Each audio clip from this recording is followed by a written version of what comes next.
you can hear me okay. Just a moment, we're going to test that theory. Thanks for joining us under these extraordinary circumstances. I'd like to try to do introductions, and hopefully you can see the slide that says welcome and introductions. And I want to do introductions in the order that you're listed so that we don't all speak at once. I think we put everybody on mute, so I understand you should be able to take yourself off of mute, and that's probably a matter of either using the instructions on your phone. You might try *6 if you're using your phone.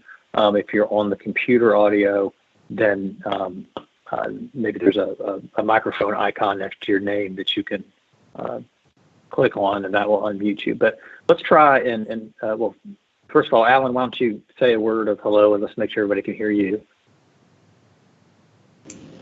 All right, good morning, everyone, and yes, thank you for joining us. I think the last time we did one of these virtual task force meetings, we were having ice and snow, and I wish that was the circumstances today, but it's not. Yeah, nobody could have predicted these circumstances, I think. All right, Kristen in Aberdeen School District, could you hear me? Can you say hello?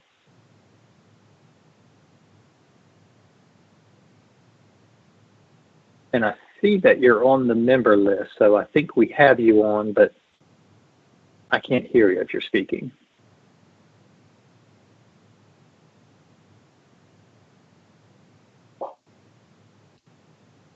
I'm going to ask again. So Kristen Fondren, can you hear us?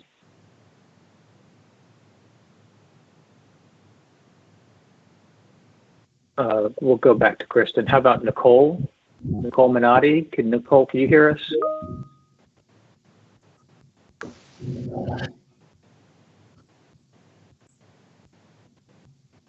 Okay, and I see a note from Kristen saying she can hear, but we can't hear her, and that's correct. We can't hear you. So this business of unmuting apparently is we're still trying to figure that out.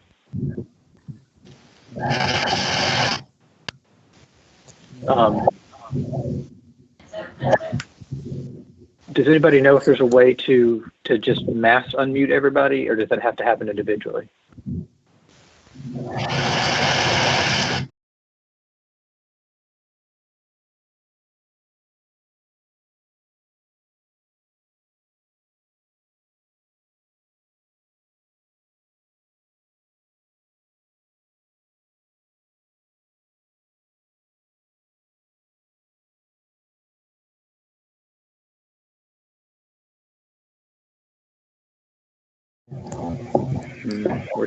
We're still not hearing you, Kristen. I'm going to keep going, and we'll circle back a few times if we need to. How about Nicole Minotti?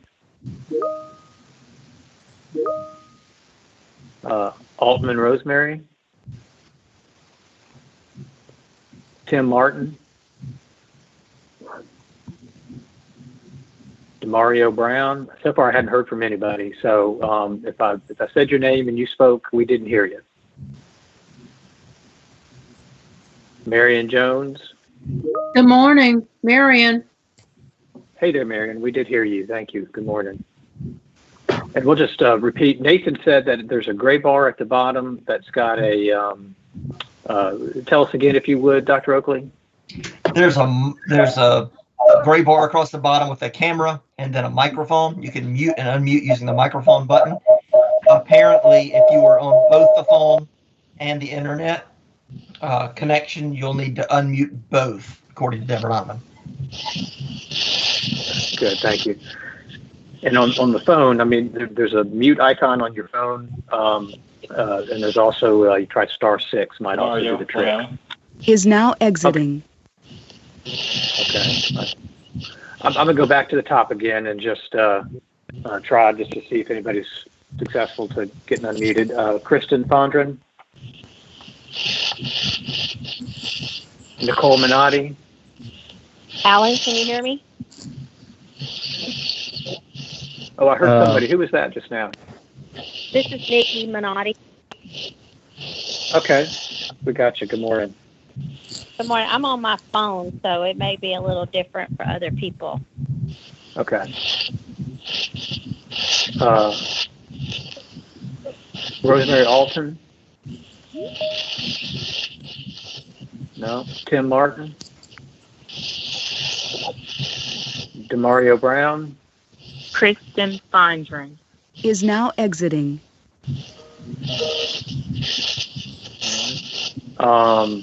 We heard Marion just a minute ago. Ryan, can you hear us? Ryan Kirkendall? I can. Can you hear me? Yes, we have got you loud and clear, Ryan. How about Christy? Christy, open it. Hey, Chris, it's Christy. Yep, very loud and clear. Good. Ryan Kirkendall. Let's get a Is little now feedback exiting. there. Michael Lindsay? Good morning, Chris. Okay, good morning. Robin Ballard? Did not hear Robin. Charlotte Seals? Did not hear Charlotte. Deborah Donovan? I'm Did not hear here. Deborah. Oh, there's Deborah. Good morning, Deborah. Morning. I don't think Paula's going to join us this morning. Is that right, Paula? Are you on? Okay, we've heard from Alan. Richard Bennett? We probably won't have our legislative members. Okay. Lance Evans? I'm here. Good morning, Lance. Good. Richard Balico? Did not hear Richard. Vicky Tiblier? Good morning, this is Vicki. Hey there, Vicky. Good morning. Sorry if I messed your name up. Hey, this Kelly is Brown? Richard Ballicle. Can you hear me? This is Richard. Hear you loud and clear, Richard. Good morning. Thank you. Good morning, this is Kelly Brown. Hey there, Kelly. Good morning. Lee Pambiaki? I did not hear Lee. Elaine Brewer? I did not hear Elaine. Aaron Williams? Did not hear Aaron. Eddie Peasant? This is Eddie Passant. Can you hear me? Hey there, Eddie. I can hear you loud and clear. Good morning. Great. Good morning. Miss Gia Davis? Charlotte Seals. Is now exiting. Miss Gia Davis again? Did not hear her. Margie Pulley? 2 participants are now joining. Did not hear Margie. Wendy Faulkner? Charlotte Did not hear Seals. Wendy. Is now joining. Latoya, please greet us. If I didn't acknowledge that we heard you, would you try to speak and let's see if we Good can hear morning. you now? Can you hear me? I heard some, please. Latoya Minor. Hi, Latoya. I hear you loud and clear. I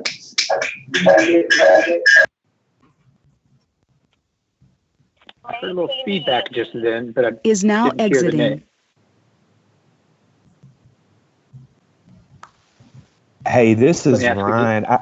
I think it might Go be ahead, Ryan. easier for everyone to speak via the computer. I was trying both ways, and I had a little trouble on the phone, but the computer's pretty easy. Just mute and unmute yourself, with the mic button. That seemed to be easier for me, so that might be what people are having issues with, just passing it along. Okay. Yeah, I've been on the phone, and so far it's working well for me. So, but yeah, I hope folks can find a solution that works for them. And I would go ahead and share, if you're on a slow connection, go ahead and mute your video, and all you got to worry about moving through the system is the audio. Good advice. So let me ask again. If I haven't acknowledged that I can hear you, Is now joining. if you would just greet us and let us know if we can hear you.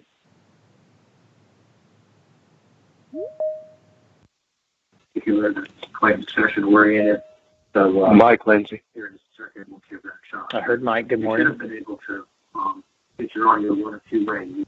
Is now exiting. Now exiting.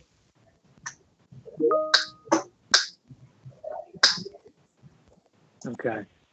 Anybody else want to just speak, and let's make sure we can hear you. I don't want to linger on this too long, but I want to give people plenty of opportunity to make sure their connection works.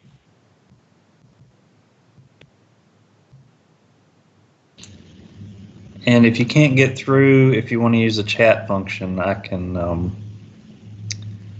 relay. I think that's good advice.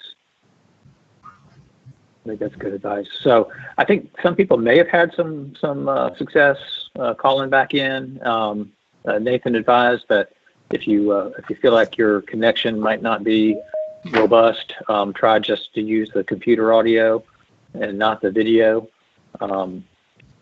We'll take you however we can get you. If we get you audio only. Hello, can you hear me now? Oh, I do hear. Who's speaking? Kristen Finder, and I had to get on Chrome. Hey there, Kristen. We hear you loud and clear. Charlotte Seals. Is now exiting. Kristen Finder. Is now exiting. Oh, Kristen left. Aaron Okay. Williams. Is now joining. Well, I feel like the best thing we can do, we're almost 20 minutes in, is just to go ahead and get going and, keep yourself on mute when you're not speaking. But as far as I'm concerned, don't wait to be called on. If you have some contribution to make, just speak right up and or put it in the chat. I'm actually able to monitor the chat pretty well too. Is now joining. I think there might be some people. Okay, so give us a bit of an update. So thanks again for joining us in this is now joining. Atypical method during these extraordinary times. I guess as well as can be expected under the circumstances. Obviously, this meeting is not taking the form that we thought it was going to take when we were last together. We imagined we'd be talking about different things and we'd all be together. So you can see the agenda here. We've done the introductions the best we can, and I'll open up for comments on the notes. I don't want to spend too much time on that because, frankly, we're not going to be digging back into those topics in the way that we were, but I will invite your comments on that either in writing or through your contributions here at this meeting. But here in just a few minutes, we're going to ask the department to give us some updates on the status of shutdowns and assessment accountability. And we want to give you an opportunity to give reactions and ask questions. We did put a discussion item on the agenda for incorporating ACT work keys into accountability. Really, more broadly, we're calling that career readiness and accountability. We're actually pretty flexible about that. We can give that the time it's due. We know it's a high priority for this committee, and we want to get to it if time and circumstances permit.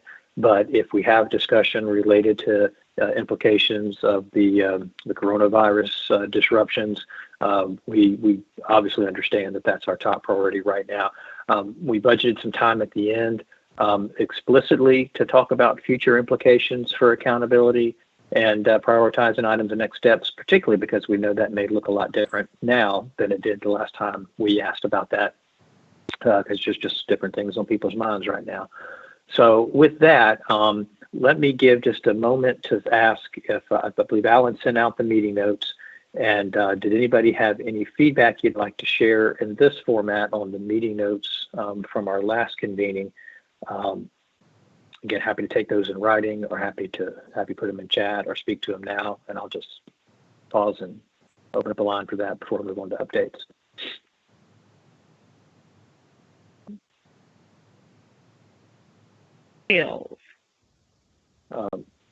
If folks is now exiting. Send us a note about if you haven't had a chance to review those and you have any feedback, do let us know in the next week or so, and we'll make sure that we get your feedback reflected. We hope you found that meeting summary useful. So with that, Alan, let me turn it over to you to give an update, please, sir.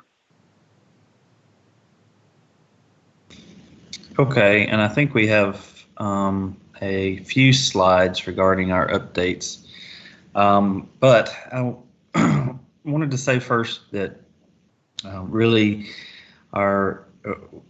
we had a discussion about whether or not we were going to continue with this meeting, but I think it's important The agency feels that it's important to continue the work of the agency. We have all been working diligently to do that over the past week and a half, and working with and through the U.S. Department of Education, as well as our state leadership. And so we wanted to continue with the meeting, although this will be less formal, and the agenda is reduced, as you know. We want to mainly make sure that we're able to address everyone's concerns to the extent that we can at this point, and collect feedback from everyone and any questions that you might have that will help us to direct our work moving forward. But as everyone is probably aware, the State Board of Education voted on March 19th to suspend federal and state testing. And so we have submitted a waiver to the U.S. Department of Education for an exemption of those requirements for standardized testing. The U.S. Department of Education fortunately, graciously worked to create a expedited process for submitting and getting approval for those waivers, and we did get an approval for the federal waiver for state and federal assessments. Also, is now joining. Schools and districts will have accountability measures suspended for the current school year, and will maintain the same accountability designation in the 2020-2021 school year as assigned in the 19-20 school year, with the caveat that there's no cumulative impact where cases where if a school has multiple years, the same designation could lead to more severe action, such as is now exiting. A school or district with an F 2 years in a row. So those have gone to the state board. There will be, Chris, if you'll advance to the next slide. There's going to be another special called board meeting. Okay. Let's talk about ACT testing. So again,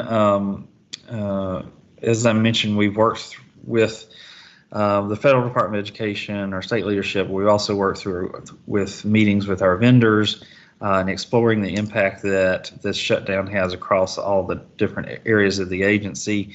One that kind of impacts accountability that we did have a discussion with was with ACT. In fact, we've had a few calls with ACT, and we have another one this week. So what we were concerned about, being that we're a census state for ACT testing, was what to do with students who have yet to be able to take the ACT in the state administration, and there's about 5,000 students in the state that have not been able to participate in the state administration. ACT is open to many different options regarding ACT testing. They've pretty much offered us anything that has been thrown out at them, but currently the discussion is providing vouchers for students that want to take the assessment in the June-July national test date, offering juniors to test in their senior year in October of next year. And then there's additional discussion about, there was concern or pushback from states regarding students' ability to get to national testing centers. So the idea of opening an additional summer testing date in schools is one that's being explored by ACT. Initially, there was discussion about having an April 21st testing date, but I think we all realize at this point that that's not going to happen. So again, it's still an ongoing conversation, but ACT will work with states to ensure that all the students have an opportunity to test that would have otherwise tested during the state administration, and we'll keep you up to date on that. Okay, so if you can go to the next slide. School improvement designations are another function, of course, in accountability. This is our federal accountability piece. This is going to go to the board in a special called board meeting this Thursday. But what the department's asking is that schools and districts will retain their designations in CSI, TSI, and ATSI as they had in the prior school year, and that we would just exclude this year in our 3-year average performance calculations. Okay, you can go to the next one.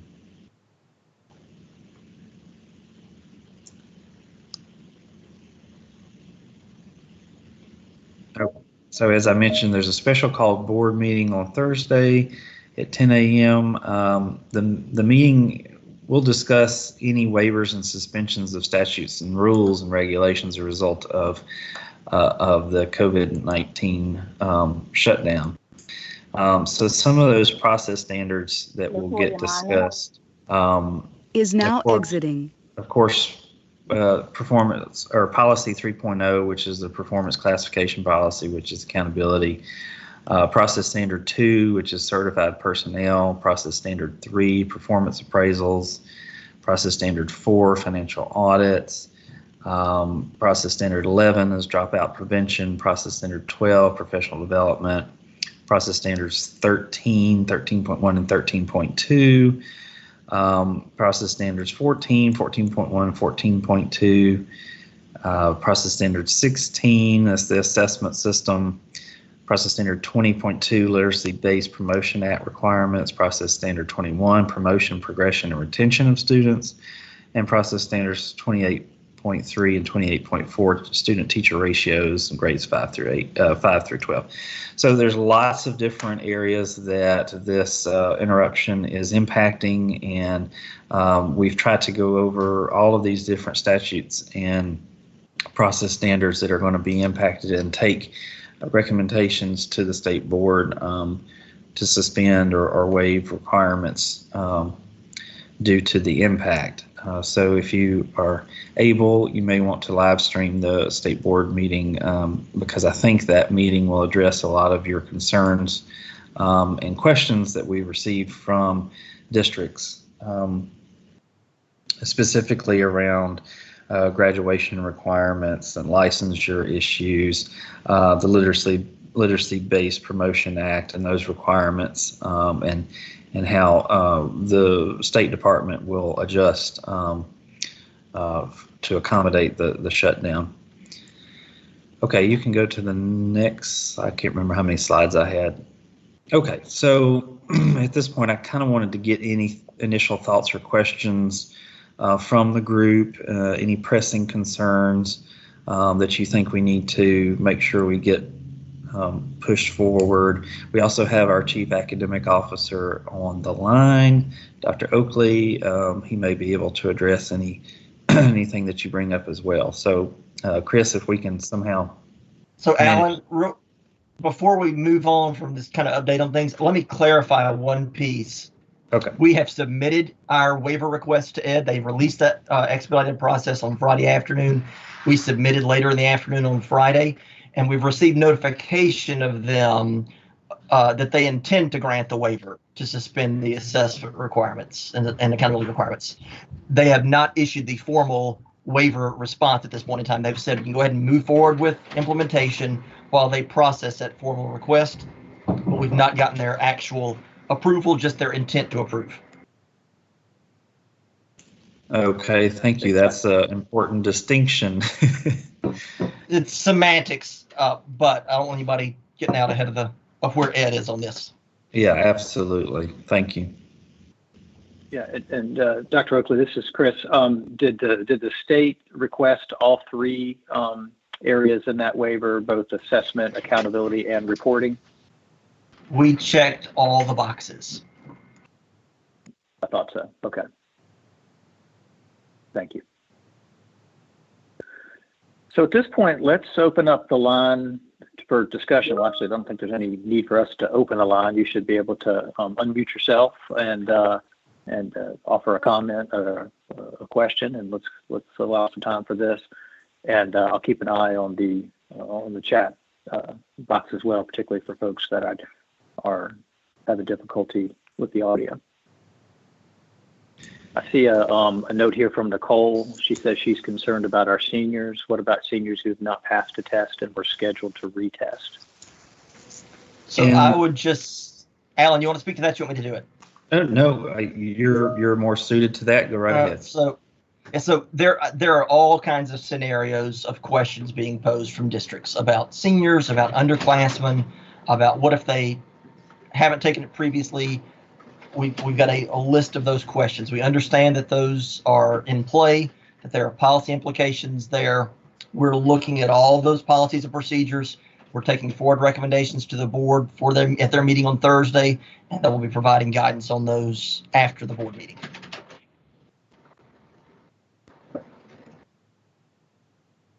And Dr. Oakley, I don't know if you can see the chat. I probably don't need me to read those questions to you, or. Yeah, no, I can see the chat, and those we've laid out a bunch of different scenarios there for the board's consideration, and are taking those forward for discussion. Gotcha. I don't want to get ahead with an absolute response prior to board action, but we are trying to look at the possible scenarios that may be of concern. The question around enrollment of students, we are adding to an FAQ on the COVID-19 website each day. And we've added some guidance there. Schools would enroll students during this time. There's not a law that would prohibit them or keep them from enrolling. Obviously, that enrollment may look different, and the supports being provided may look different depending on whether you are providing take-home packs or whether you are doing some version of online delivery. But certainly, districts would continue to enroll students at this time. I have a quick question, if you don't mind. Go ahead. So, obviously, the question revolving around seniors and those that haven't taken or passed a subject area test, I mean, if we don't return this year, that whole conversation is kind of a moot point. I mean, am I correct? I mean, there's no way we can require them to take it before they graduate if we're not in school for them to take it. We understand that, absolutely. Cool. I didn't know if that question might come up, so I thought I would just throw that out there. Is that Ryan or someone else? I can't tell who's talking. Oh, this is Lance. Oh, Lance. Okay, thank you. Hey, Dr. Oakley, and this question's probably on your list. I just want to make sure it is. But this high schools who are on the 4x4, there are some seniors who, for whatever reason, one reason or another, that may not have taken one of the required courses, such as government, that was scheduled for the fourth 9 weeks. I just want to make sure that that's addressed too. It's on the list. Thank you. Thank you, Eddie.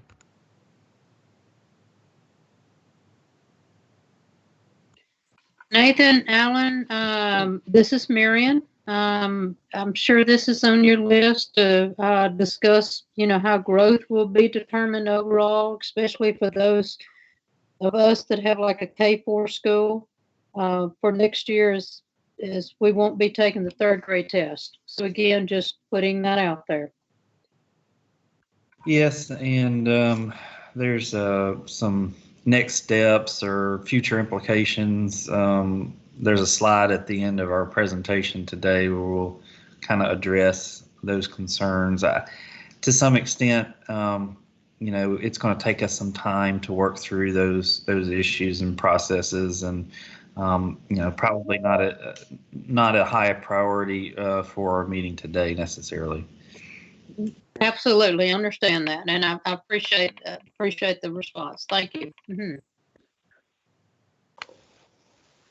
Hey, Alan, this is Ryan. One thing to think about too, more than any other year, the accountability task force, I assume, because of what you just said and everything going forward, is going to be called upon to answer way more issues that are super important, that are obviously carrying on from this year than ever before.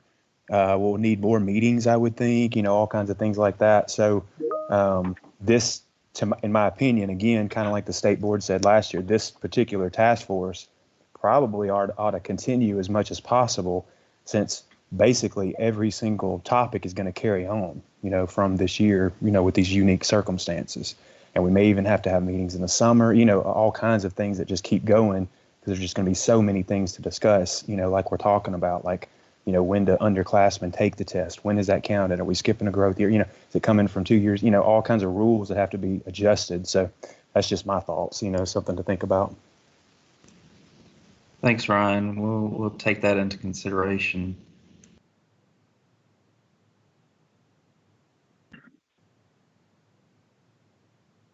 Yeah, I'll say, Ryan, I have a complete appreciation for your point, and I can tell you that it's something that we're hearing on the national landscape as well about the implications, not just for this year, but downstream. I mean, folks on the Accountability Task Force will recall how much time we spent when we just had a disruption in one element at one point in time, that science, the new science test, and all the conversation we gave to that. Well, now we're going to have a disruption in growth. Now we're going to have a disruption in assessments. The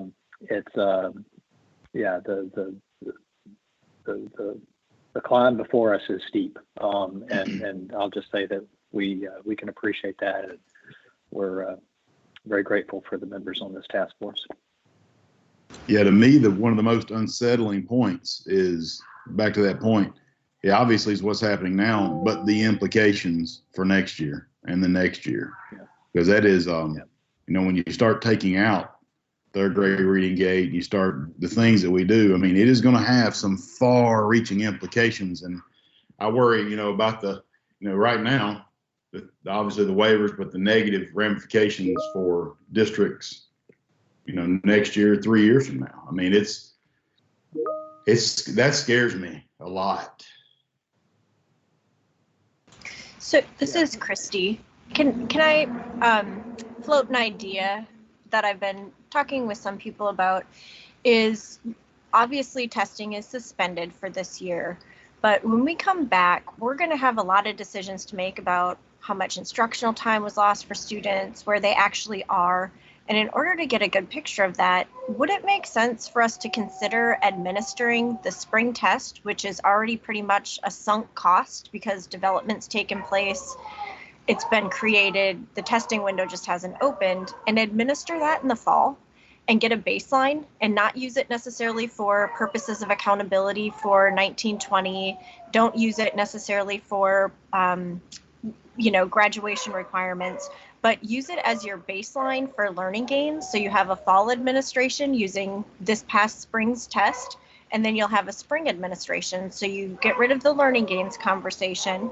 And it also gives you a sense and an idea of how much instruction was actually lost for those kids. So you have better idea of where to place kids, how to organize your classrooms. Are you going to be doing 3-4 combinations for some kids this year, 4-5 combinations, to get those kids caught up at the beginning of the year and do mid-year promotions? So I've been thinking a lot about, does it make sense for us to use our spring administration from this year and do it when we come back, regardless of when it is that we come back, just so we have that information for more than what we're probably using it for right now, including student decisions about whether or not they are ready to start learning 4th grade standards after being in 3rd grade, or 5th grade standards after being in 4th grade and missing several months of school.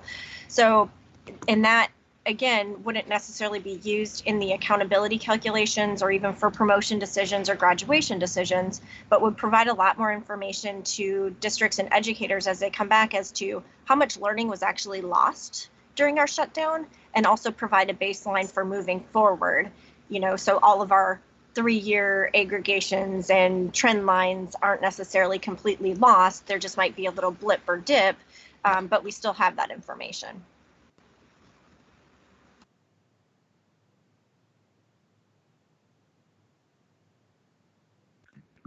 Hey, Mr. Kirkendall, can I ask you a question? And I know you probably haven't done this, but have you sprinkled any of your dust on any scenarios of what this might look like? And I know not knowing what might happen anyway, but as far as scenarios that this might, the ramifications, what it might look like.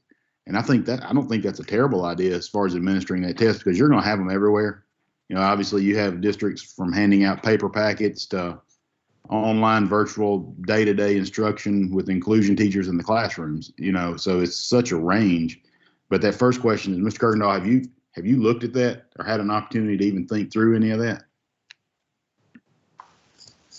I haven't, because until they have the state board meeting Thursday where they discuss actually what's going to happen, like for instance, the first question is, well, are underclassmen going to be required to test early in the fall or something? Or are they not going to be required to test ever? There's so many unknowns. Are we considering skipping a year, growth to growth? So no, there's just no way at this point.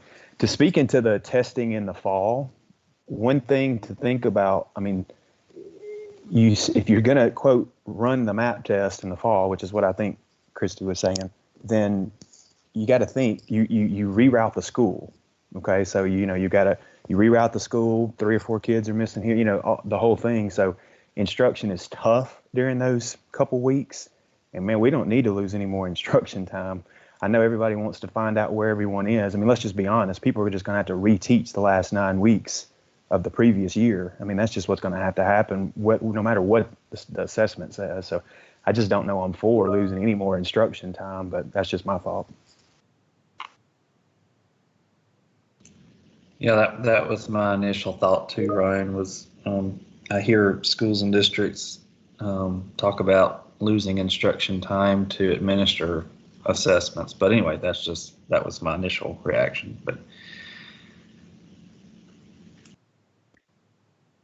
yeah, Christy, I thanks for the contribution. I noted that. I saw Fordham came out with a piece recently that spoke to that perspective as well, and I think that's just something we're going to have to keep on our radar. What this means for next year, and I can think of a lot of ways I might react to that. I think I'm just going to pause that for now. Let's wait till after the next board meeting and wait till we have a little better idea of what the landscape looks like. But I appreciate you putting that on our plate to note and perhaps take up again later. Yeah, and as Alan noted, we do have some time at the conclusion of this meeting to list some of those downstream impacts that we're all concerned about. Let me ask, I'm looking at the chat here, and I don't know, Alan, Nathan, others, if there's anything else you see in the chat that you want to speak to before we move on, and maybe this can also be a last call to either speak up verbally or put something in the chat on this first topic.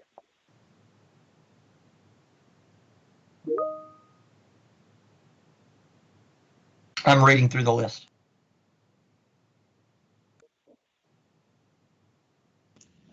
Yeah, and I think I was trying to see what Lee was writing in the chat function, because I don't think we can hear her. But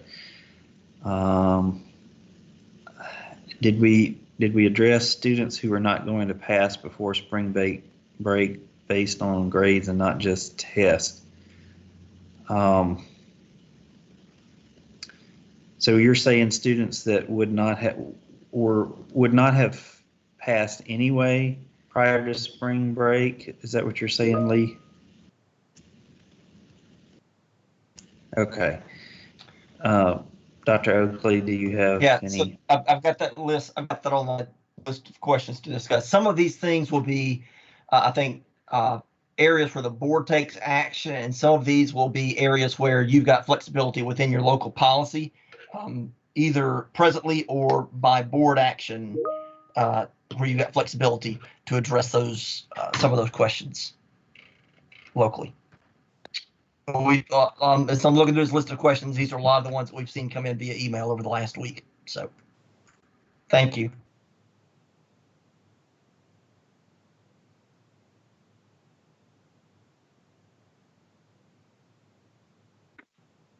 So anything else in response to the update? And I think what I might do at this point is just ask the task force. We do have a topic that's carried over from previous meetings on our agenda to talk about today, but we were been planning for this meeting. We said we'd be flexible. We can table this if folks want to advocate for more time to ask questions about the impact of the current disruptions and the downstream impacts. in the system. So we've made that prominent in this conversation. I think our idea was always that this would be something that would be for not this spring. Of course, this spring's not a thing anymore. We don't have an accountability determination for the 1920 year, but we had imagined that this would be for the 2021 year and beyond. And so it might still be useful for us to get some ideas so we can continue to plan for that. And we'll just add that to the list of insights we get on this topic, along with the other massive implications that we've already touched on now. But let me just ask the group, you can put it in chat or you can say verbally, do you want to continue with this topic, or would you rather us go right to this topic at the end of the meeting, which is where we ask you to help us both identify and strategize about future impacts to the disruption. So kind of, you want to do one or both?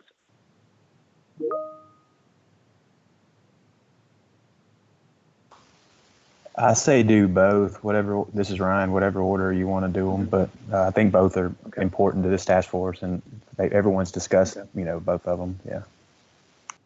Okay, looks like, see, Lance says moving ahead as planned, sounds okay, if I understand his comment right. So, okay, well, in the absence of anybody suggesting otherwise, well, I think we'll move ahead.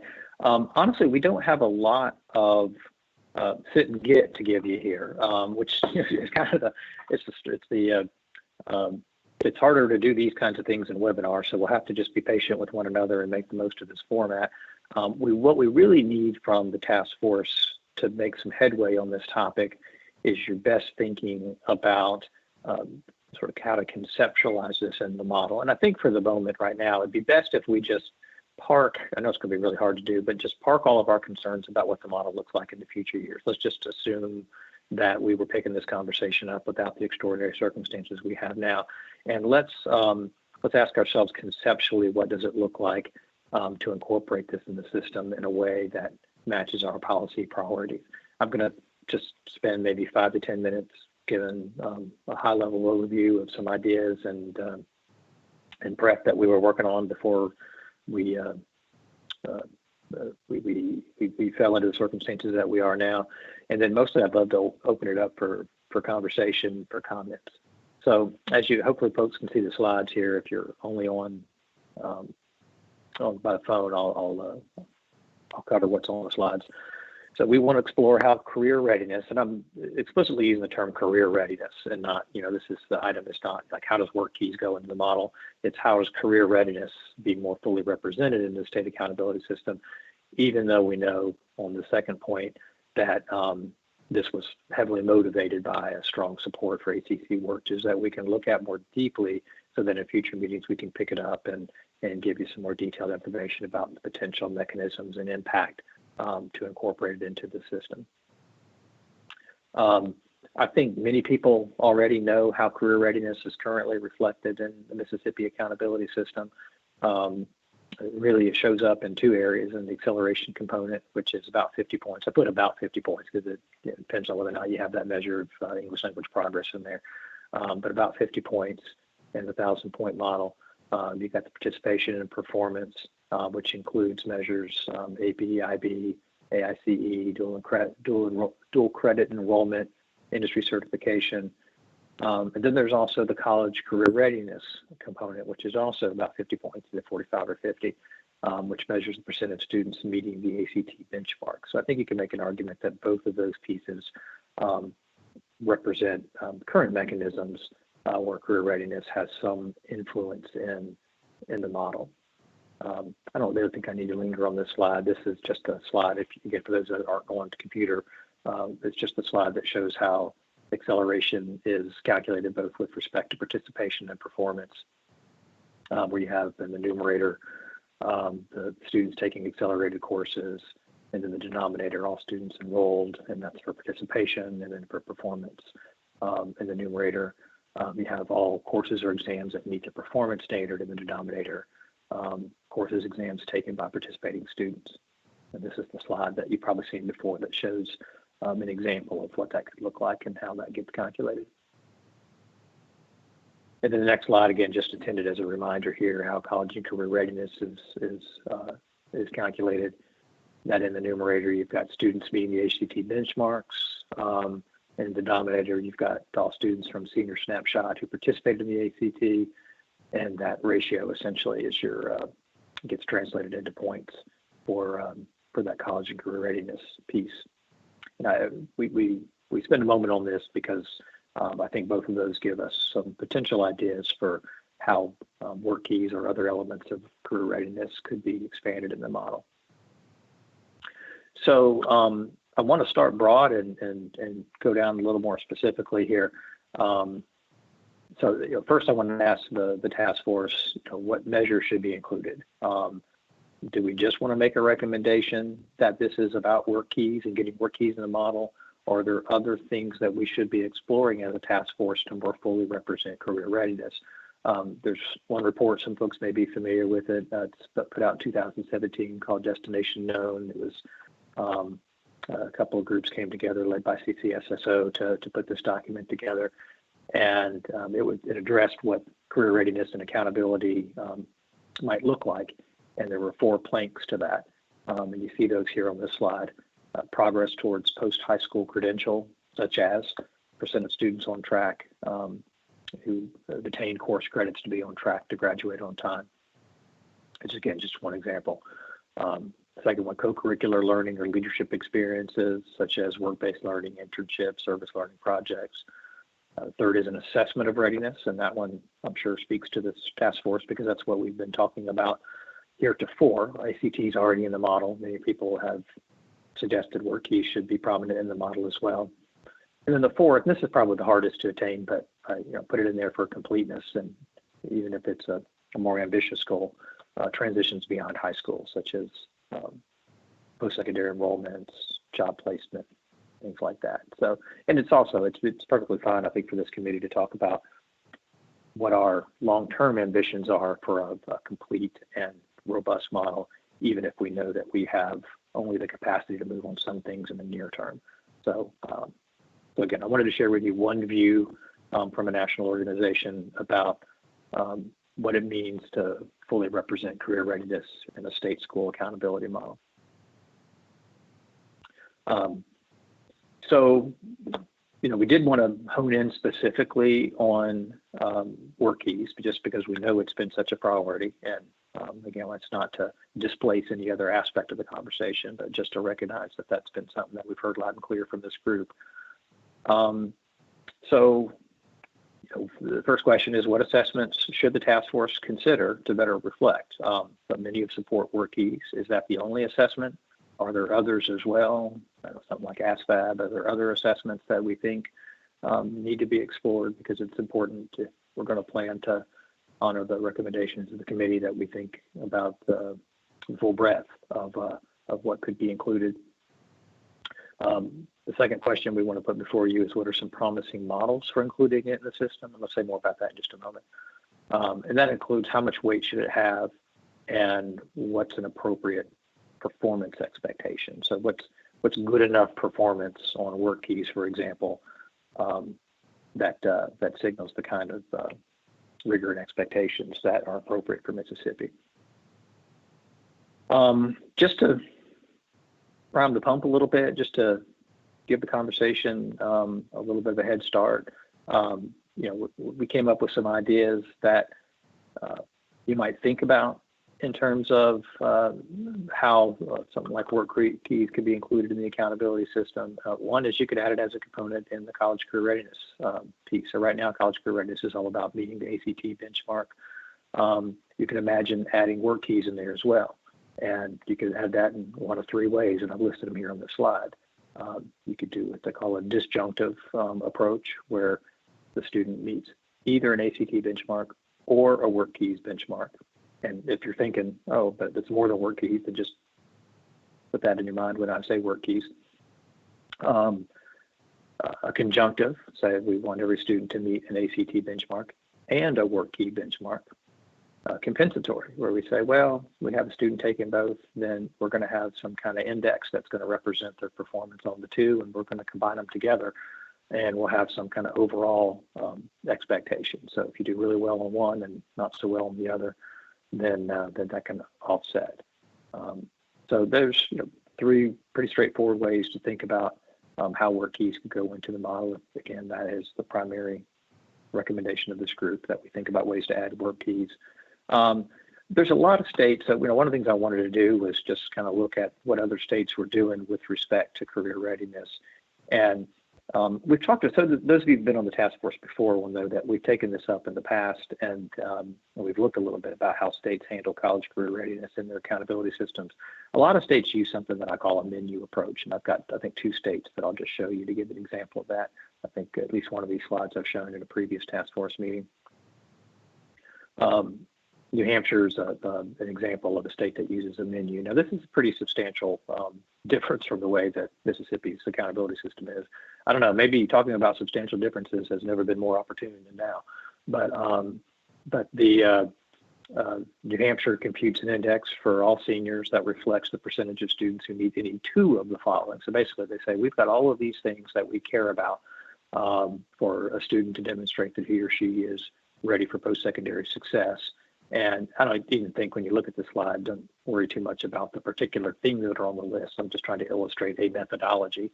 And they say, if you do some number of these, in New Hampshire it's 2, then we find that to be satisfactory evidence that the student is meeting college career ready expectations. Another example comes from the state of Wyoming. And they have actually kind of 3 tiers you can fall in. They have evidence of college readiness, evidence of career readiness, and evidence of military readiness. And the way it works is you can get points from any of those areas, and they're considered equivalents. And I think the way the Wyoming system's actually matured a bit in recent years, where they actually have sort of degrees of meeting each, and so you might meet college readiness. Maybe it's got like 3 levels, like a level 1, level 2, and a level 3. And think of those as some sort of scale of more prized outcomes with respect to students preparing and demonstrating readiness for post-secondary success. So if you got like a 2 in college readiness and a 3 in career readiness and a 0 in military readiness, you'd get the best of those 3. So you'd say, oh well, the student gets a 3. Because they met the career readiness indicators. So that's more of a disjunctive approach, but it also is operationalized a bit like a menu system. The last few slides I have, I promised I wouldn't talk at you too much, because mostly what we want to put on the agenda today is just get your ideas, and I'm going to make sure that we taper this conversation off in time to give us at least half an hour to return to future planning. But there is some research out there to give us an idea if one of the questions on your mind is how best to respond to calls for advice about the performance criteria. And ACT does have some research out there that we can look at that tells us the predicted chances of achieving each ACT NCRC level by composite score.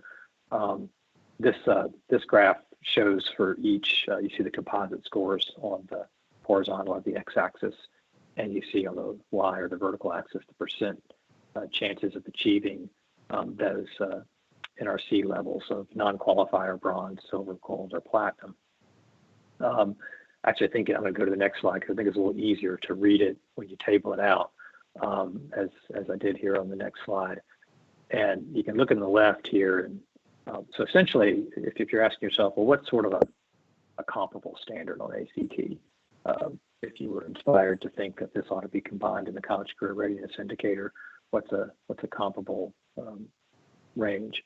And by ACT's research, if the bronze level is in that ACT of 13 to 16 range, silver is in that 17 to 20, gold is in the 22 to 25, and platinum is in 27 to 28. If you want to know where those numbers come from, you can look at this the slide here that shows essentially those numbers on each column are the predicted chances of achieving those levels, bronze, silver, gold, platinum, based on your ACT composite score. And those ranges were determined by just saying, well, when is the chance of being predicted to be in that level at or above 50%, meaning you have a better chance than not of being in that level. So for example, if you have an ACT composite score of 13, there's ACT's research says you've got a 51.6% chance of being in the bronze level. If it's 14, it moves to 56% and so forth. So the reason why it kind of goes up and then goes down, because then the prediction is higher for, say, silver or gold or platinum. So I know I threw a lot of information at you. That was all intended to help kind of give some structure to these questions. You know, what are the indicators that we want to have for career readiness? Is it just work keys? Are there other things that the task force wants to recommend that we look at? Do you have some advice for promising ways to include it in the model so that we can do some more research for you and bring back a more mature plan for consideration? And do you have any initial guidance on performance expectations? All of those will help us to keep the ball moving in terms of planning for this. So thanks for being patient with all that information, and I'll open it up for your comments and questions.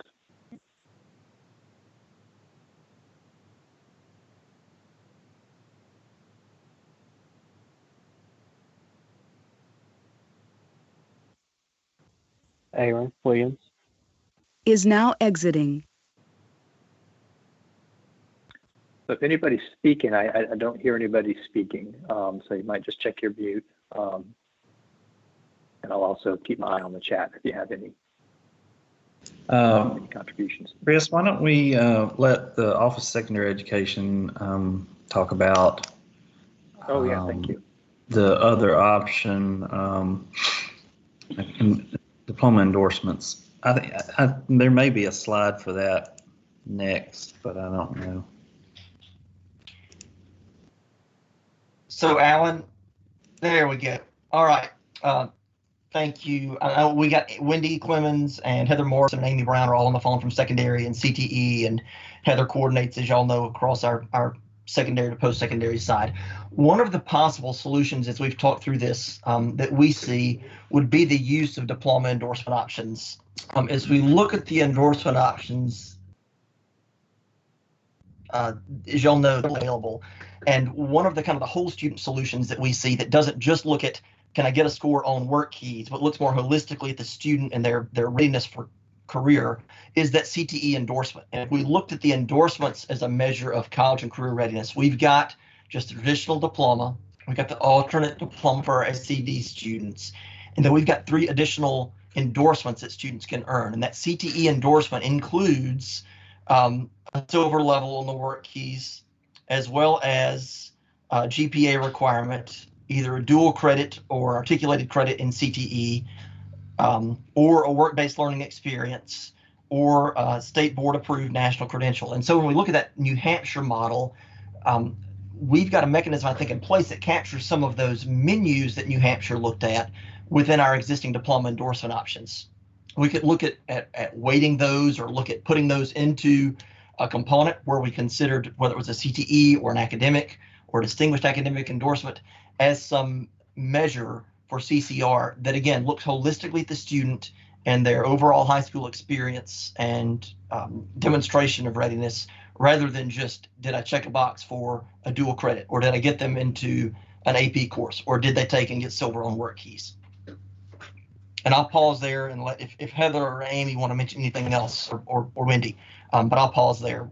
We see that as something that's already in place that we've got going in the state that could be of help.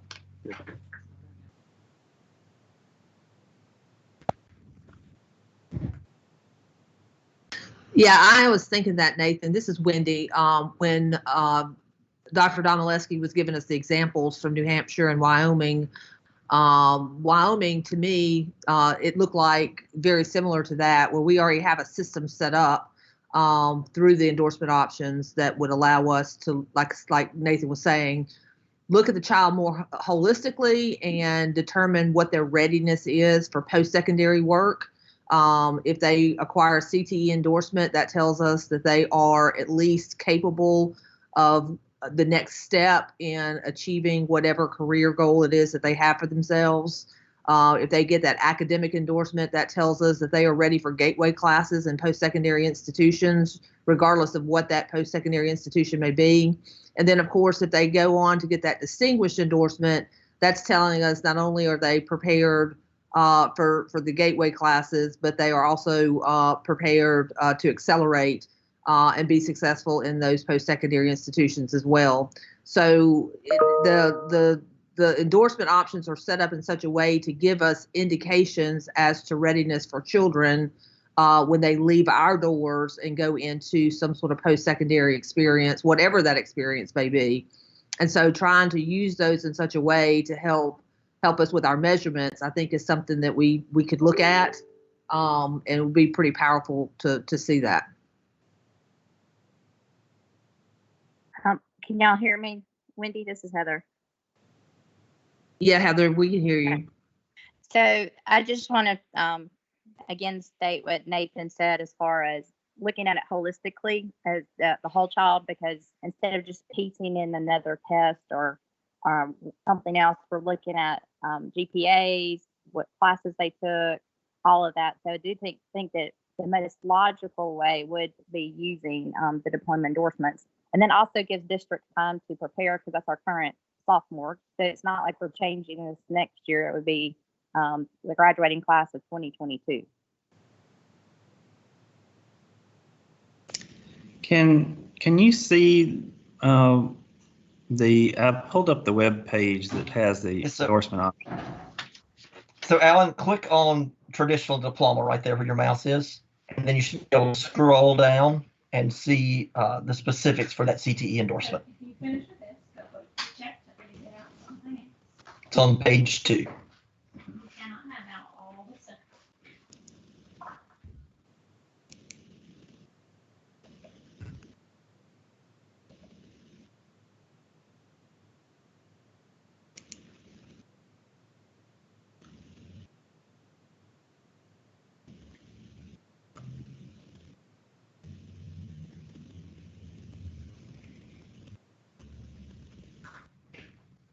So again, if this were a solution, I think we could look at different scenarios for how this is included, and others may want to weigh in.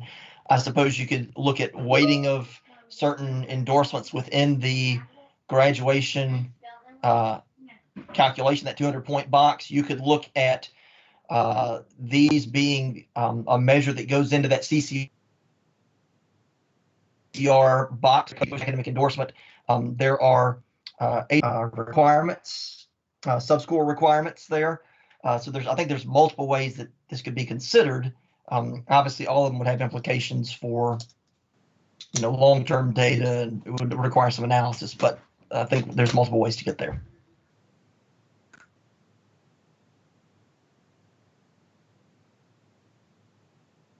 And Nathan or others, is work keys, is it a criterion for one of these endorsements? Silver level cert on work keys. Alan, if you can zoom in more to that career tech, the additional requirements to the right outline the GPA, the work keys requirement, 26 total Carnegie units, and one of the following from that. Gotcha. So options. Work keys is baked in there. Yeah, good.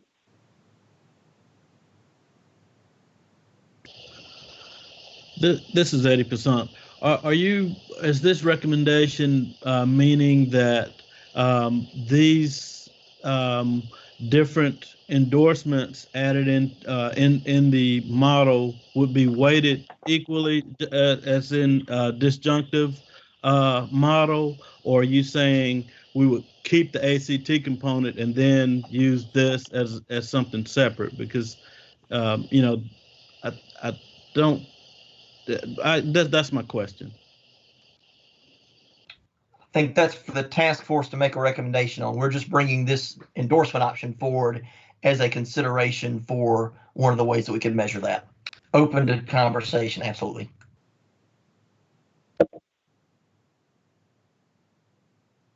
Yeah, I think this is super helpful, and I really like the avenue that this opens up because you already have something that incorporates thoughtfully a lot of criteria that covers that broader range that we started this conversation with. So I think, the first question I have for the task force here is, do you think it's the right direction for us to focus on using the endorsement as the mechanism to reflect career readiness in the model? I'd actually call it college career readiness in the model. We can bring back some conceptualizations to this task force about what that could look like, either as a separate component or added in some way to an existing component. We could talk a little bit about weights and things like that at that time, but it would focus us on doing that at the endorsement. Or would you prefer another approach, such as looking solely at work keys or at work keys plus X and Y? But even getting a signal from this task force about the promise of endorsement as the primary outcome of interest moves us forward in being able to bring back some good ideas to you and work with you to develop those. Alan? Yes, ma'am. Hey, this is Nikki Minotti. My concern with this is that I'm from a smaller district. We don't have our own CTE program, therefore we don't have a lot of students getting this endorsement. We have to share and send our students to another district to meet this requirement. So I'm very concerned about that. And I'm also concerned that this is not addressing some of the population that I would like to see us address the most, which is our SPED students who are non-SCD.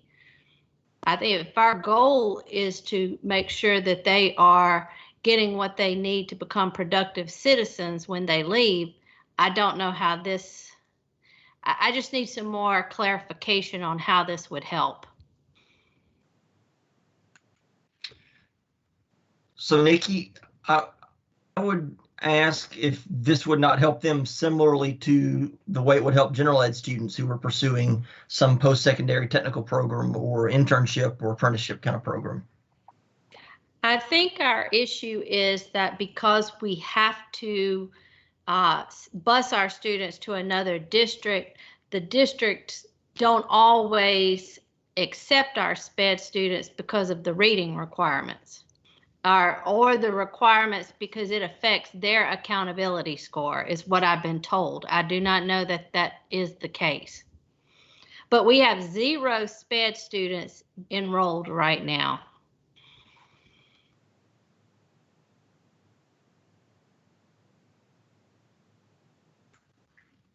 Okay, thank you. Could I ask a quick question? So unless I may have missed the point, I was back looking at the pieces from Wyoming and New Hampshire while the conversation was happening, and I apologize if I missed it. So are we saying taking that work keys and putting it an additional piece into the career and technical endorsement? I'm sorry if I misunderstood what was being said. Yeah, I think that's a good question. I think there's a couple of things on the table. So, right, one suggestion right now is, are these endorsements, do they capture broadly these elements that we care about with career technical readiness, with academic readiness for post-secondary, such that, and including work keys, such that the accountability solution that seems most promising is coming up with a way to include endorsements in the model. And again, I could think of some ways we might do that. You could imagine, for example, a % of students who get either career or academic endorsement as a separate component in the model, which has some kind of weight, would be probably a simple example to give you just as illustration. Or if you think endorsement is not the right outcome, what is? Is it strictly work keys? Is it work keys plus something else? So I think that's kind of the direction we're taking now is what do we want to measure and why in the system? And then we can come up with some ways to help show how that can be reflected. Yeah, one of the ways that I had envisioned it happening is just like, and I'm not sure who spoke earlier, but that is true. I mean, not everyone has their own career and technical center. I had hoped that we would see that.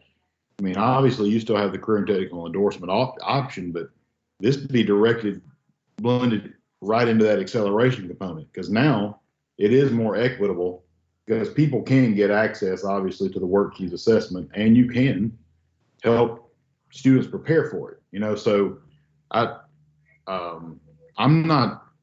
really struggle with the idea currently of just putting it into the career and technical endorsement, just from that equity standpoint. And also, I think it needs to be a part of that acceleration component. That way it ensures people that they're doing what they're supposed to do, and it gives them that option to, if they don't have that center. That's just an initial thought.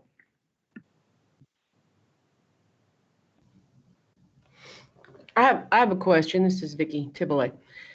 Can you hear me? I can hear you. Okay. I like the idea of somehow streamlining the endorsements with the accountability model, because we don't want to be working in two different directions. So I think that's awesome that we could do that. I understand the issues with having CTEs in other places and having to bus your students, and some may get there and may not. And I also understand that they don't take very many SPED students at all. Even when you have them on your campus, they don't take very many SPED students. But as far as the work keys goes on the acceleration model, the endorsements, their national endorsements, seem to be what's counting in the acceleration part. And those are kind of all over the place. Like you can take 1, you can take 5, you can take, and it's kind of all over could work keys possibly play into replacing the national endorsements as far as the acceleration part goes for CTE?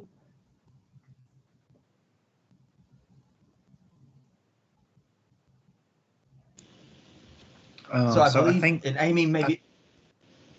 Sorry, I was just going to make sure of a clarification, because I think I've heard acceleration mentioned a couple times, but I think you may be meaning to discuss the college and career readiness component, the one that just looks at ACT right now. Is that correct? Right. So that's where we were looking at putting the work keys, was in the part with the ACT for college and career readiness.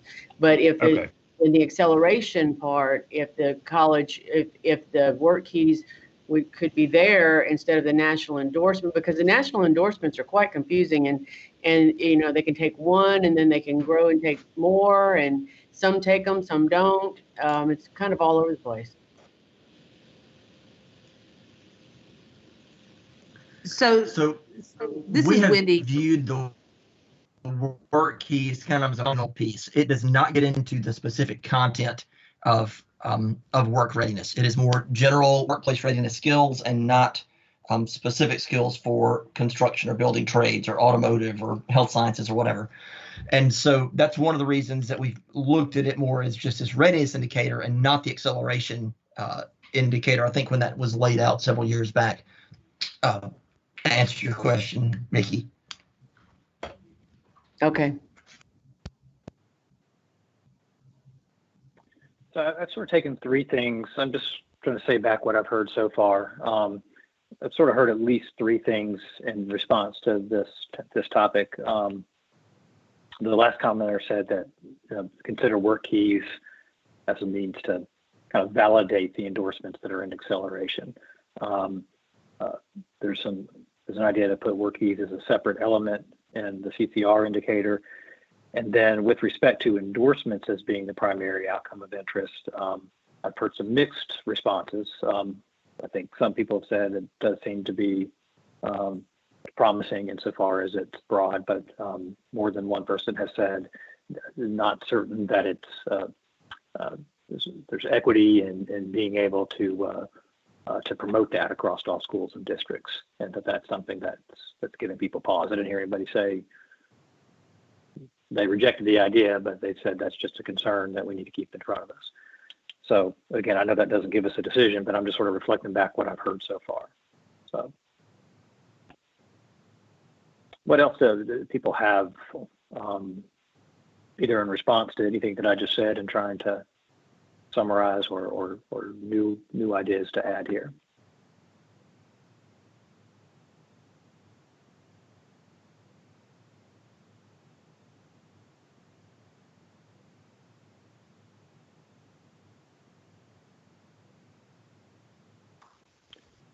Chris, this is Ryan. I think you summed it up really, really well. That's kind of, I see it the same way. I do think there could be a equality issue with it strictly coming from the endorsement, because unless I'm missing something, I mean, it really only impacts the CTE endorsement. So there may be some, issues across the state with that, as far as, some people having, I don't want to use the word advantages, but you know what I'm saying, different circumstances. And then, I do agree with Nathan, with everything Nathan and them said too, though. If we make it an either or scenario with the ACT, we got to be really careful that we're not watering down the ACT for students who are college bound, where the ACT is what's really important for them, with, they're in the other endorsements. So, an either or scenario, because then what do we do? Are we adding a test where everybody takes it? That no one wants to add a test. So I agree. I know I haven't given the solution here. I basically just named problems with both ways.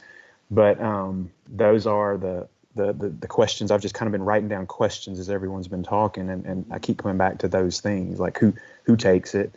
Are we adding or are we replacing? I know as mentioned in a previous meeting, well, let's replace CPAS. Well, if we're going to replace CPAS, well, then this option makes sense because the whole CTE connection, to some level. And the other thing, when we get to actually looking at data as to what this is going to do, I don't know if do we have enough students in the state that is taking work keys? I'd never seen that table that you showed a while ago with work keys and composite scores. So that was interesting. ACT's already done a study for us to help us a little bit.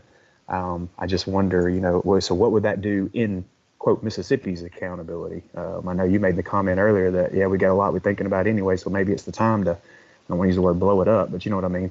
And so, but on the flip side, how are we going to know? What are we going to run? What's Deborah going to run to show us what that would look like? So those are just the questions I wrote down.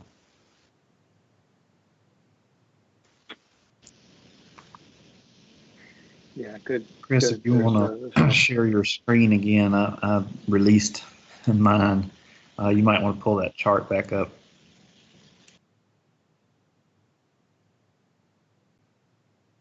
Yeah, this might be what Ryan was just talking about. This is, this is based on their, I just retrieved this from the ACT website. It's a technical brief that they commissioned in August of 2018. I got the link there so people can go look for it after this call and read for themselves what we see. Yeah, and that could look very different in Mississippi. I don't know. But yeah, there would be certainly a question of what's an appropriate level. If you did do something straightforward, like saying, hey, we're just going to add a work keys criterion into the model, what is that criterion? How do we make sure it's fair and equitable? How do we make sure we don't water down the ACT, particularly if you pursue a disjunctive approach? What's good, and I noticed about that table is on the CTE endorsement, the silver is the goal there.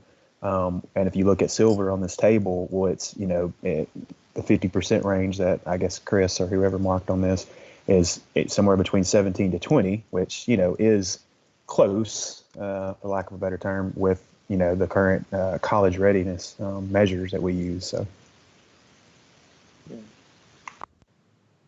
We've given work keys to a fairly large number of our students for the last several years, and I agree with those ranges. We've seen our students, for the most part, based on the bronze, silver, gold, and platinum, fall into those ranges. So let me ask a question, going back to the endorsement. So some folks have said they're that's a separate thing. Some folks have said they're a little concerned about equity of access to all the criteria that go into the endorsements. I'd love for people to say more about that. Are there particular aspects of that that are more or less worrisome, such as access to particular courses? Because I'll just sort of signal what I'm thinking here.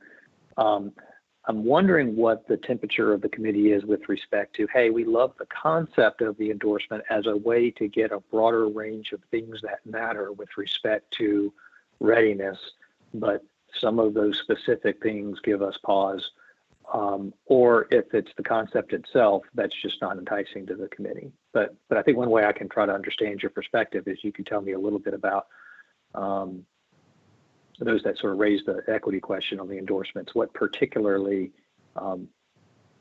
is something we ought to scrutinize there?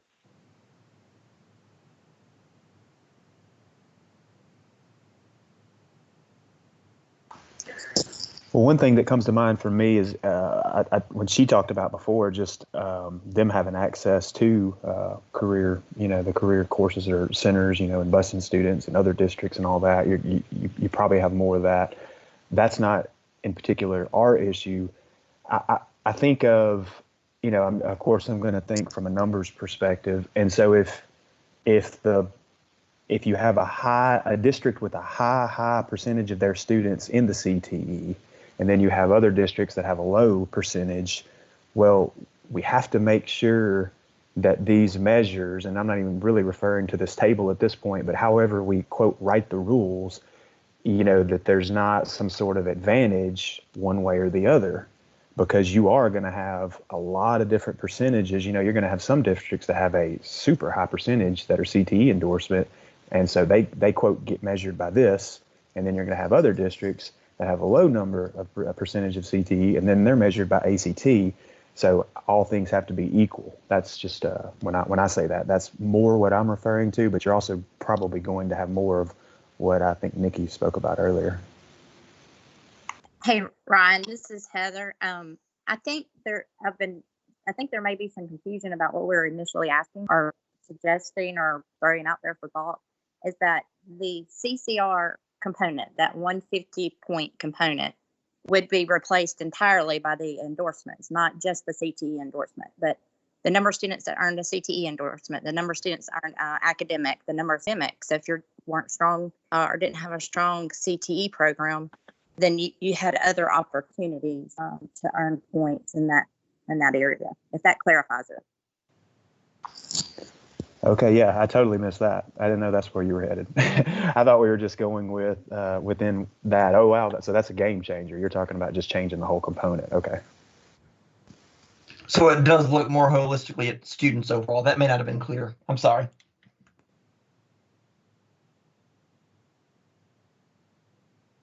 So meeting, you can think about this some more, shop this around with your colleagues. Maybe you'll bring some new ideas to us to help us further develop this. I think in the meantime, if we're going to keep with this topic, and obviously we're going to have a mountain of other topics to take up as well, we should probably bring you back a picture of what it might look like to prominently include the endorsement, and maybe a couple of different pictures. And again, not to vote them up or down at the next meeting. That still would be premature, but to help just further everybody's understanding and spur everybody's thinking about some of the directions we can go in. And maybe even we can develop some models that include the endorsement, but aren't totally about the endorsement. It could be some of these kind of menu or tier-based models based on what we're seeing with other states. Maybe the combination of us giving you a few scenarios to react to, not to vote on, but to react to at a future meeting will help suss out some good ideas. Maybe we can do that in tandem with trying to tackle some of these other issues. And the last thing I'll say about that is that this is just a super tough thing to handle on a webinar. This is, there's in-person meetings are so much better suited for thought work like this. But I hope at least we've given people something to think about and help generate some ideas so that we'll be more productive when we come back together. Let me pause there and say, and also I think, and of course, nobody knows anything nowadays about when life will look more like it did before all this outbreak, but my calendar shows that the next time we're supposed to come together is going to be on April 22nd. Again, I have no idea whether or not that's reasonable to expect, but let me just ask people, do people still have it on your calendar? And we'll just play it by ear until we know more. What was that date again? April 22nd.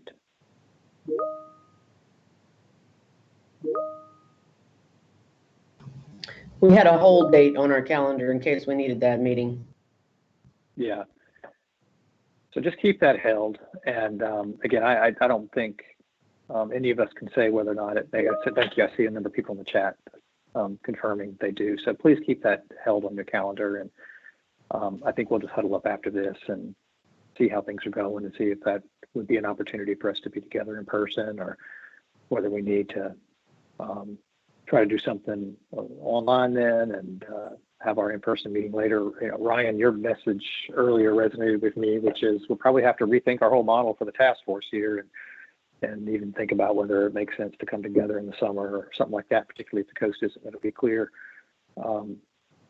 until a little bit later in the spring or summer. So I think we'll just keep all that before us and stay in communication with you. Chris, the only I was thinking, and I'm sure other people are probably thinking this, that as of right now, the state has closed schools until April 17th or through April 17th. So if that stayed the same and we held April 22nd, it would be that week, the week that kids go back to school. So just a thought, we may end up having to change it, but yeah. So. All right. Well, I'm not going to try to do this on the webinar. I think what we'll do is do some planning behind the scenes, and maybe Alan or I will send you a poll to see about your availability for another date. Yeah, it's just things change so rapidly. I think it would be misplaced for us to try to either lock something in or decide that something won't work either.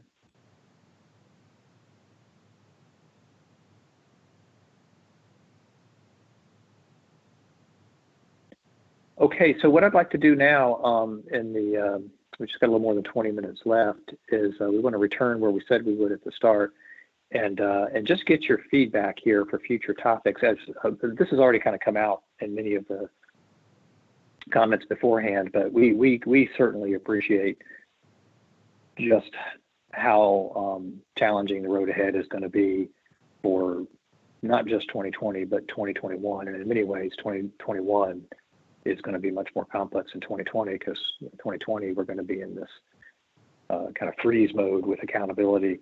But 2021 is where we're going to have to pick up the pieces and decide what we have and how we can use it. So many of you have already spoken to this, but even as we were planning for this meeting, we were identifying some topics that we know are going to impact how we think about accountability moving forward.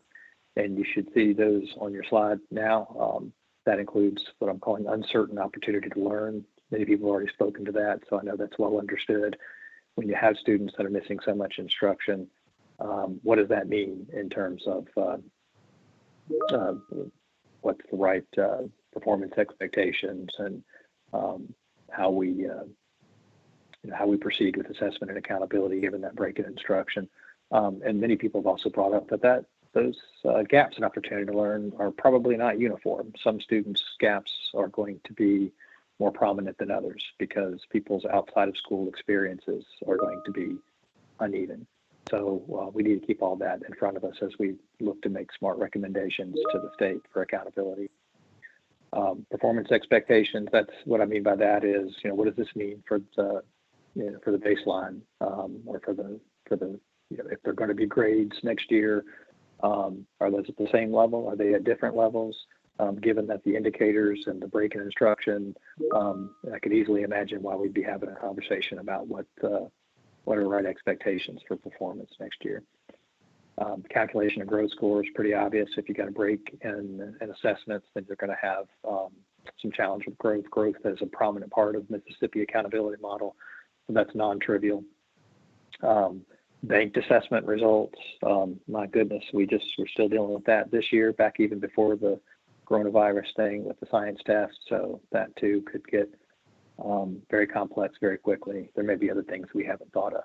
So that list is intended to be a primer, and we would just ask you, and I just want to kind of go around here, what issues should we prioritize? There's going to be a lot for us to talk about, and what would you have us make as the top priority? And we may be able to just do some focused webinars over the next weeks and months, even if it's going to take us a longer time to get back together in person, and maybe we can put those around some of these topics.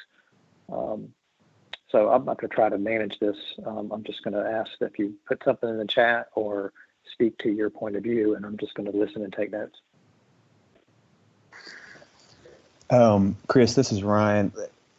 To me, it's really hard to discuss this until after Thursday's state board meeting, when we see what recommendations are made and what's approved. You know, I know Nathan said there's 4 already that he knows they're taking. I'm sure those are kind of quite big topic that'll cover a lot of detail. Because, for instance, like, how do you even talk about anything until we know if underclassmen are going to be required to pass the subject area test? Are they going to test in September? Is it going to be waived completely? Well, that answer totally changes everything with accountability. You know, in particular, that's the first one that comes to mind. I agree with the April 22nd meeting or whatever we need to do, but I think someone put in the chat, and I kind of agree, we almost need to have a meeting in between after Thursday's meeting, because we're going to know a lot more and we're going to be able to discuss details a lot more, it sounds like, and then we'll know the impact on accountability a little bit more. But I could be missing the order here. Thanks, Ryan. I'm certainly not averse to that.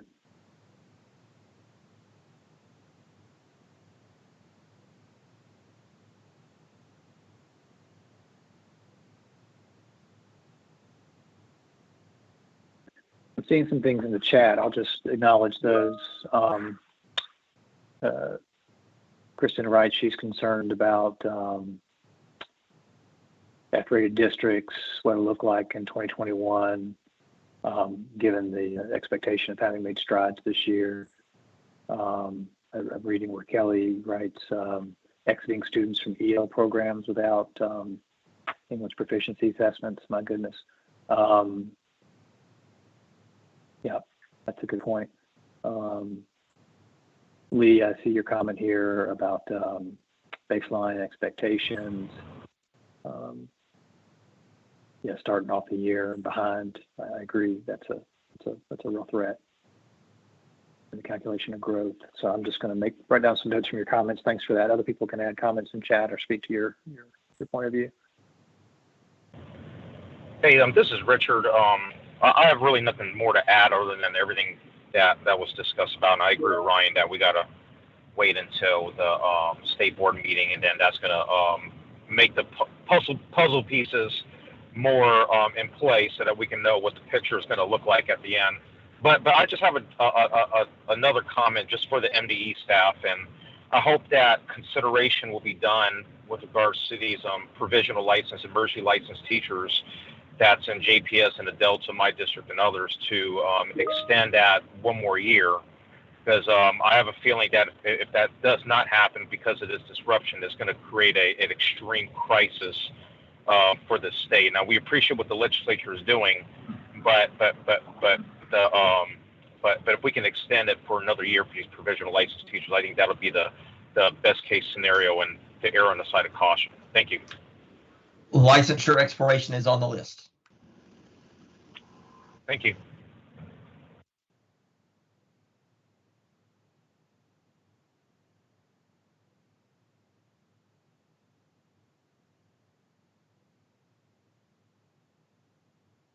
Thanks, Richard. Again, I'll just pause for any other comments or any other contributions in the chat. Lee's comment in the chat, I really think is worth noting out loud about, a year's growth are we really going to be able to determine a year's growth next year? That's such a, I don't know, it's an interesting topic. There's even talk, this is obviously going to take 2 years at minimum to quote, get adjusted correctly. And then we're going to be talking about, English and math tests, new tests. So there's the next couple of years look really, really strange now. But there is talk about the, do we ask, is there waivers going to be available next year because of that too? I don't know. There's just so much to think about with that. I know we're not prepared for that now, but because of how you're going to set a growth expectation from 2 years ago on a year and 3/4 instruction, there's just, I agree with that comment. Yeah. Let me just ask, I don't want to blow anything up, but I saw in comment the need for a reset. Certainly when there's a big disruption to an accountability system, it may be an opportunity for a reset. I don't know the appetite of the group to the idea of doing a full accountability reset, which would include baseline resetting and all of that. I don't think there's any way we could know that would be necessary now, but the truth is, I don't think any of us want that because of obviously, all the things that go along with it, but just along with the, let's be honest, districts in Mississippi were doing well. They were progressing, and I don't think we're going to go back to the whole, 10%, 24%, all that measure, no matter what happens. So I think our job as the Accountability Task Force is to make the results as comparable from year to year as we can to avoid that. And I think that's certainly doable and possible depending on what is decided at the state board meeting on Thursday. So I personally don't want to go that route unless there is no other option. I think until you blow the whole accountability model up with new English test, new math test, everything's weighted completely different across multiple components. I really think you avoid a reset if at all possible, and that should be our job to try to do that. That's just my thoughts. This is Richard. I agree completely with Ryan, and the good thing is that we can kind of crowdsource what the other states are going to be doing. I know every state has their own accountability model, but I'm pretty sure CCSSO is going to provide guidance for that and see what the other states are going to be doing as well. So with all of us working together, I think we'll come up with the best solution. Yeah, Richard's right. You can take some cold comfort in knowing the questions you're asking are the ones that other states are asking. So I think I've shared before, I work with this accountability state collaborative for CCSSO, and we've been meeting multiple times a week and getting feedback from states about the kinds of accountability challenges that they're facing, and many of the issues that have surfaced today have been part of those conversations. And some of that SCAS work is going to continue. SCAS stands for State Collaborative on Assessment Student Standards. Some of that SCAS work is happening, so we're having states coming together talking about how they're solving this.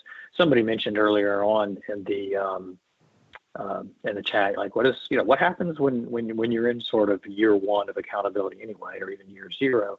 And it's a good question, but there's not really a precedent for this. The widespread outages of assessment are just not precedented in contemporary accountability. If you call contemporary accountability everything we've had since No Child Left Behind in 2001, the only disruptions we had the Katrina disruption in Louisiana in 2005 as something of a model.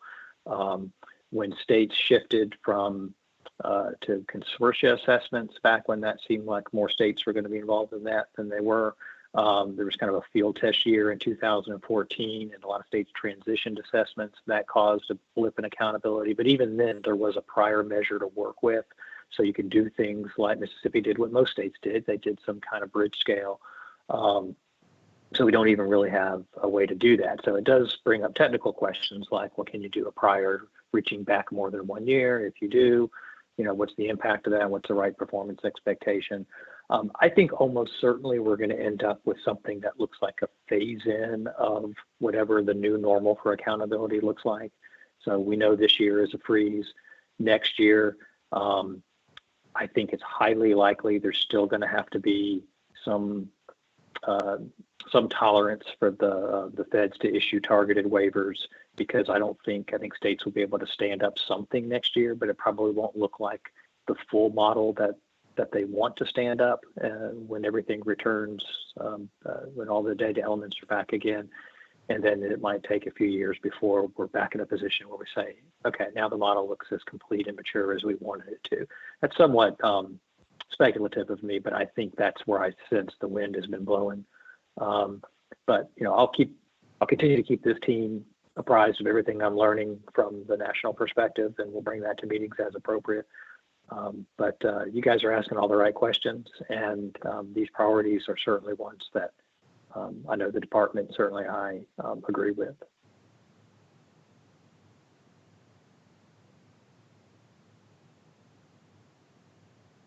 We've got a few more minutes. Is there anybody that has some comments or questions for the good of the order before we wrap up? I know somebody asked about putting together a meeting summary. I'll take care of that. I'll make it a priority to do that sooner than later so that folks can have a record of this. And then we know we need to stay in communication with folks about when we're going to come back together, either in person or via webinar.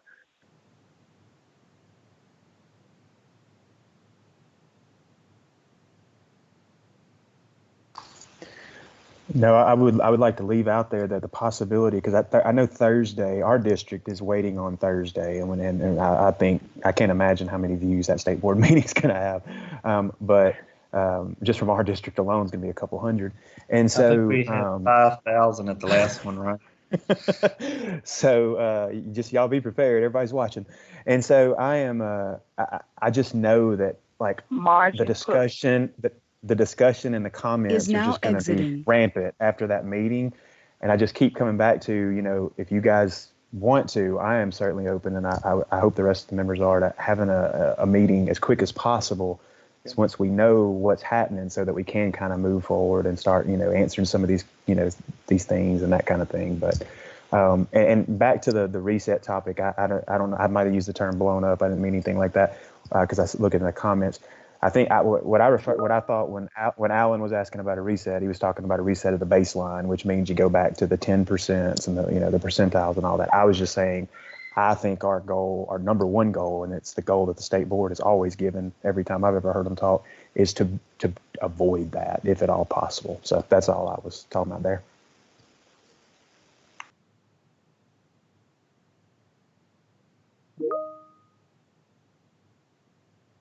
Thanks, Ryan.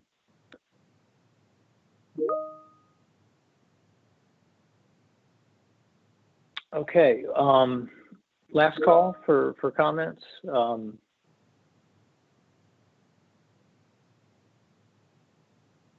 Great. Well, my thoughts go out to everybody. I hope everybody stays safe and well, and wish the best for all the students that you serve and educators, and we'll just keep coming together as often as is appropriate and reasonable to try to tackle these tough problems. I appreciate being able to work with this team to do that. It's your role has never been more important. Alan, Nathan, anybody else, anything before we close? No, we appreciate all y'all are doing. Recognize everybody's kind of in a unusual situation right now. So just encourage you to stay safe and support your kids and families as best you can. And I just want to say, try to be patient when it comes to the accountability system. We're going to try to be patient and, do things the best that we can, not make any rash decisions. We've got some time. I guess, the main thing we want to think about is if there will be any changes that need to be made to all of these other future implications. We've got some time to discuss that and kind of figure out what other states are doing and kind of get some best practices and that sort of thing. And we'll bring that to you as quickly as we can. So just be patient on that. Good advice. I don't know if this is everywhere in the country, but in my community, there's these signs coming up in front of homes and businesses that say, "We can do hard things." I've found those to be inspirational. That's a good slogan for this committee. We've got some hard things ahead of us, but we can do them. Everybody have a great week. Stay safe. Thank you. Richard Balico.